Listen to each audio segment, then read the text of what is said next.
kind of says the same thing about her, how much she meant to them. So thank you guys all for being here.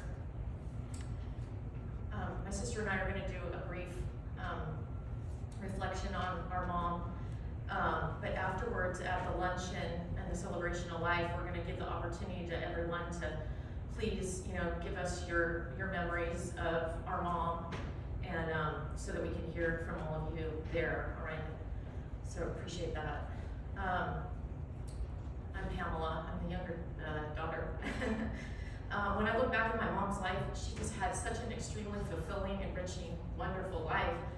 And what stuck out to me the most is her being fiercely independent, driven, loyal, kind, fun-loving, and someone constantly striving to learn and experience new challenges and adventures.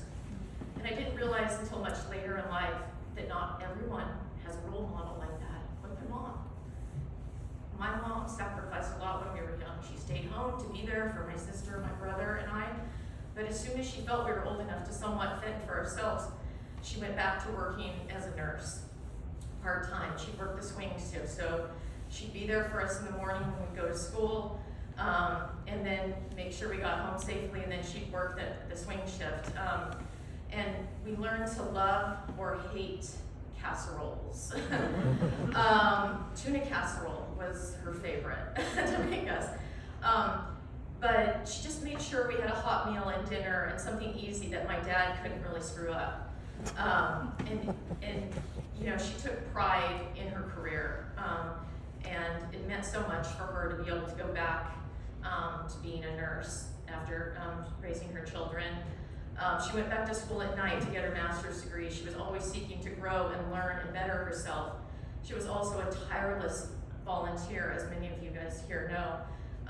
But she didn't just volunteer to volunteer. She volunteered to make a difference in other people's lives. The Children's Home Society helped reach out to children and their families at risk with services to ensure every child had the opportunity to develop within a safe, healthy, secure environment. She was also very active with the Walnut Library, and because she wanted more children and people in her community to have access to books and resources they otherwise would not have had. She was also heavily involved in the St. Vincent de Paul Society, which helps those in the community with resources for food, clothing, and shelter. She wanted to give back and make a difference in people's lives. I realize now how much her actions have impacted me over the years, and she set such an amazing example for me. She showed me that everything I set my mind to do, I can accomplish. We didn't grow up with a bunch of extra money when we were young, but somehow she and my dad managed to expose us to so many wonderful adventures and enriching experiences. Whether it was skiing in Mammoth, camping in Yosemite and Sequoia, river rafting down the Colorado River, going to see the Wiz or Cats or the LA Philharmonic Symphony, art exhibits at the Getty and all the LA art museums, we were exposed to a vast amount of culture and experiences that helped shape our lives. She also found a way to get us to travel. She got us to Toronto when we were young so that we could all meet her aunts. We had trips to Pennsylvania to see her sister and our Aunt Sheila and all of our cousins. And I realize now that most kids like me didn't get all those things. They didn't get to do that many things. They didn't get to see as much as I got to see. My mom had such broad interests, and we grew up listening to Karen Carpenter and Glenn Campbell and Willie Nelson and Dolly Parton, but we also learned about Pavarotti, Placido Domingo, and Andre Bocelli. I realize now how all these diverse experiences and interests have helped shape me in my life as well. And her love of baseball really rubbed off on me. I am a sports fanatic. We're wearing Dodger blue today in her honor.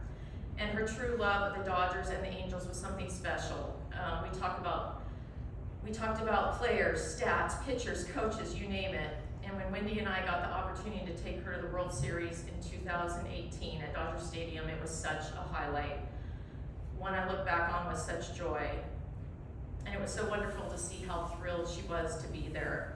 And while she's been sick this past year, we've had a lot of time to watch baseball together. And the Dodgers have won 108 games now, I think. It's pretty amazing. And they got a win tonight in Atlanta. So it's all room for the Dodgers. Just for Allison, okay? And most of you know our mom was very independent and very stubborn. I think that's the Scotch in her. If she set her mind to something, she was gonna do it. I think back to my childhood, and a pretty good story. My dad had finally told my mom that he hated camping. He hated setting up camp, he hated sleeping in a tent, and my mom said, that's fine, I still wanna go, so I'm gonna go without you. So one of my fondest memories is my mom taking my friend Lisa and I to Yosemite without my dad. The neighboring campsites just stared at us as us gals put up the tents by ourselves and set up camp. We didn't need any stinking men. And we could do this by ourselves, and that was my mom. She was not gonna let my dad not going spoil her love of camping, hiking, and the outdoors. In fact, it was far less stressful without him. We loved Dad, we loved George, but yeah, he didn't like camping. My sister and I took her back to Yosemite almost every year.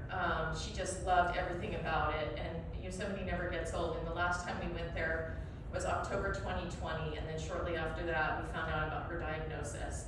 So it's a wonderful memory we can always cherish. And later in life, after we kids had left the house, my mom and dad really enjoyed traveling. You name it, they probably went there. Europe, South America, Canada, Australia, UK. And even after we lost my dad, my mom would go on Rhodes Scholar trips. These trips were all over the US and the world. She would often go by herself, and she would meet other widows with an adventurous spirit. Soon, they were planning their next trip: Europe, Iceland, New York. My mother-in-law, Pam Sr., became her travel buddy as well. They went hiking in Death Valley, they adventured the Alaska Yukon, and visited Mexico and the artist community of San Miguel de Allende. And she just absolutely loved her adventures. So in a nutshell, I have had the most amazing role model. My mom set the bar high. She expected a lot of herself, and in return expected a lot of me as well, but I wouldn't have it any other way. It was an unspoken expectation. I wanted my mom to be proud of me, and I know she was. Her friends would often tell me how proud our mom was of myself and Wendy and our families, and I'm so grateful and so fortunate. And I got the chance this past year to express this to her and tell her how much she's impacted my life, how she has helped shape me into the better person, mom, and wife that I am today, and she was able to connect with so many people with her wide range of interests. I'm gonna miss our nightly calls. I'm gonna miss hanging out with her at her house, watching the nightly news, Jeopardy, and Dodger baseball. But I am at peace that she had a very fulfilling life and is no longer suffering.